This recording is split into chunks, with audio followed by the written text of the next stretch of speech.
Friends, అందరికీ అస్సలాముఅలైకుం.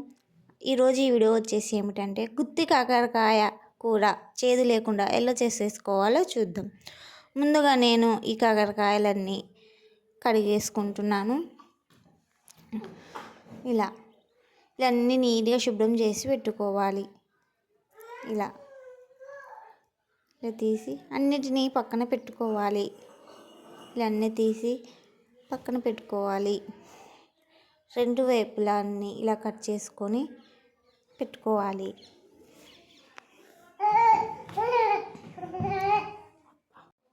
ఇలా అన్నిటినీ శుభ్రం చేసి పెట్టుకున్న తర్వాత ఇలా మనం మధ్యలోకి ఒక కట్ చేసి పెట్టుకోవాలి. ఇలా నేనైతే ఇలా మధ్యలో కట్ చేసి దాని లోపల ఉన్న పీల్ మొత్తం తీసేసి ఇలా శుభ్రంగా పెట్టుకున్నాను. ఇలా చూసారా ఎంత నీట్గా అన్ని వచ్చినాయో.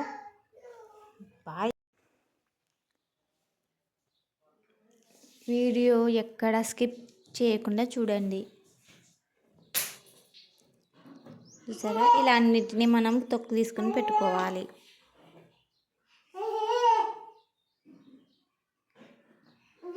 ఆ తర్వాత ఒక గిన్నె తీసుకొని అందులో మనం తీసి పెట్టుకున్న కాకరకాయలన్నీ వేసుకొని తగినంత పసుపు, అలాగే తగినంత ఉప్పు వేసుకొని బాగా మంచిగా కలుపుకోవాలి. ఇలా ఇలా మనం అన్ని పైకి కిందికి అనుకుంటూ కలుపుకోవాలి.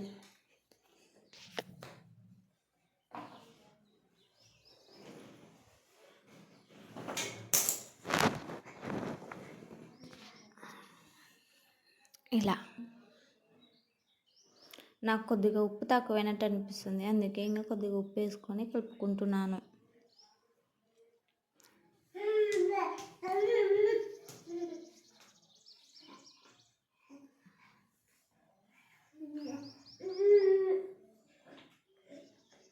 ఇలా లోపల కూడా మనం అనుకోవాలి.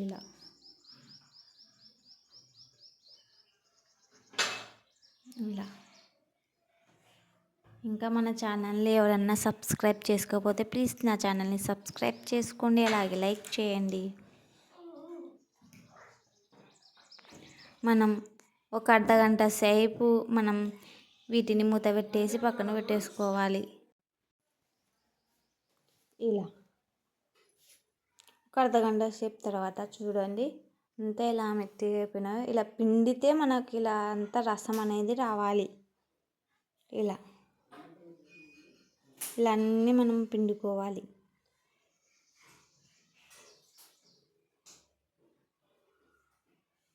చూసారా ఎలా వస్తుందో. మీరు ఇలా కానీ చేసి పెట్టారంటే కాకరకాయ ఇష్టం లేని వాళ్ళు కూడా తినేస్తారు. ఇలా చేయండి ఒక్కసారి, చేదు అనేది అస్సలు ఉండదు. అలాగే ఇలా అన్నిటినీ చేసుకున్న తర్వాత స్టవ్ వెలిగించి ప్యాన్ పెట్టి ప్యాన్ కొద్దిగా వేడెక్కిన తర్వాత మనం ఆయిల్ వేసుకోవాలి.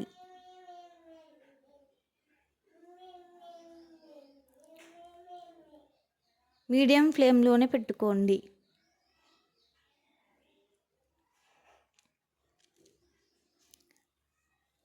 ఇలా ఆయిల్ వేడెక్కిన తర్వాత మన కాకరకాయలను ఇలా ఒకటొక్కటిగా పెట్టుకోవాలి.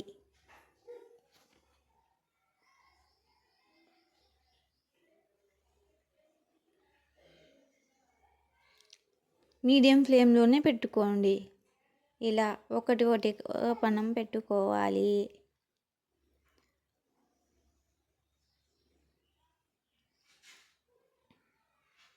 ఇలా అన్నిటినీ మనం వేసుకోవాలి.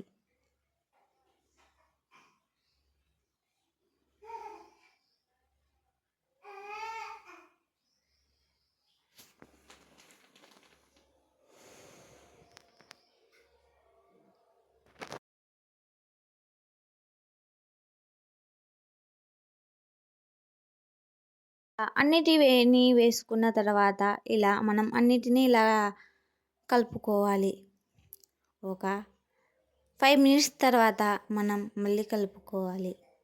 చూసారా 5 మినిట్స్ తర్వాత ఎలా వేగాయో మనం మళ్ళీ మూత పెట్టేసి మళ్ళీ 5 మినిట్స్ బాగా ఉడకనివ్వాలి. అలాగే ఇంకొక ప్యాన్లో మనం చిన్న కడాయి పెట్టుకొని ఆ కడాయిలో నూనె వేసి కొద్దిగా పల్లీలను వేసుకోవాలి. ఆ తర్వాత కొద్దిగా మినంబేలను వేసుకోవాలి. ఇలా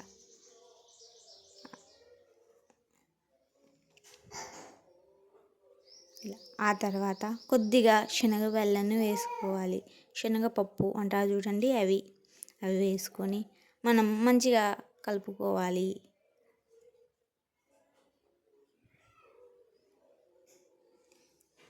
ఆ తర్వాత కొబ్బరిను వేసుకోవాలి. ఒట్టి కొబ్బరి, పచ్చి కొబ్బరి కాదండి, ఒట్టి కొబ్బరి వేసుకొని మంచిగా కలుపుకోవాలి. ఆ తర్వాత జీలకర్రను వేసుకోవాలి. జీలకర్రను వేసుకొని మంచిగా కలుపుకోవాలి.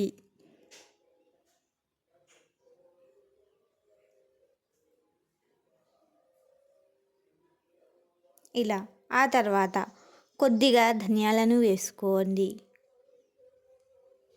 మీ దగ్గర ధనియాలు లేకపోతే స్కిప్ చేసేయచ్చు. ఆ తర్వాత మనం కాకరకాయలో నుంచి తీసుకున్న గింజలను వేసుకోవాలి. ఇలా వేసుకొని మంచిగా కలుపుకోవాలి. ఇలా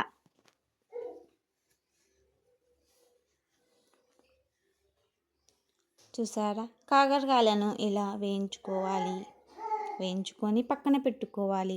అలానే ఇవి కూడా వేగాయి కాబట్టి మనం పక్కన ఒక బౌల్ తీసుకొని ఆ బౌల్లో కొద్దిగా కారం, అలాగే కొద్దిగా ఉప్పు, అలాగే వెల్లుల్లి రెబ్బలు వేసుకోవాలి.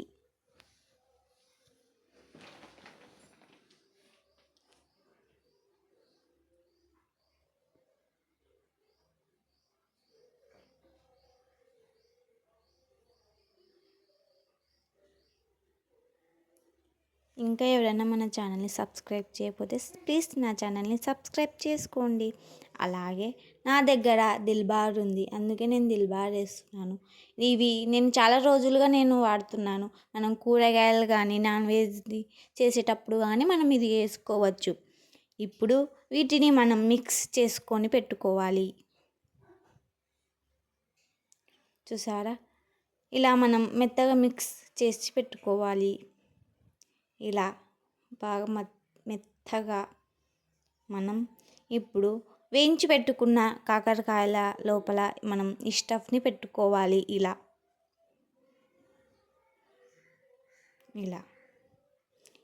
పెట్టి కొద్దిగా ఇలా ఒత్తండి.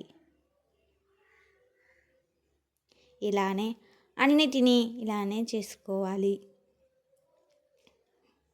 ఆ తర్వాత స్టవ్ వెలిగించి ప్యాన్ పెట్టి ప్యాన్లో కొద్దిగా ఆయిల్ వేసుకోవాలి.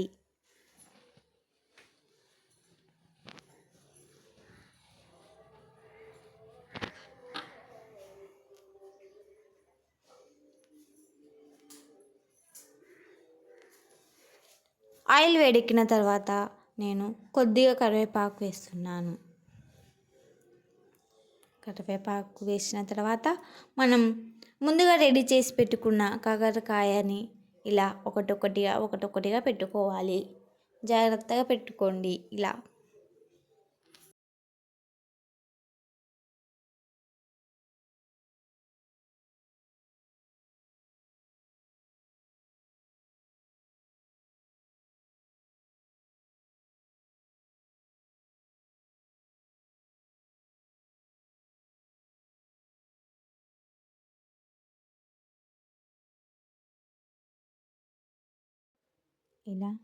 పెట్టుకోవాలి.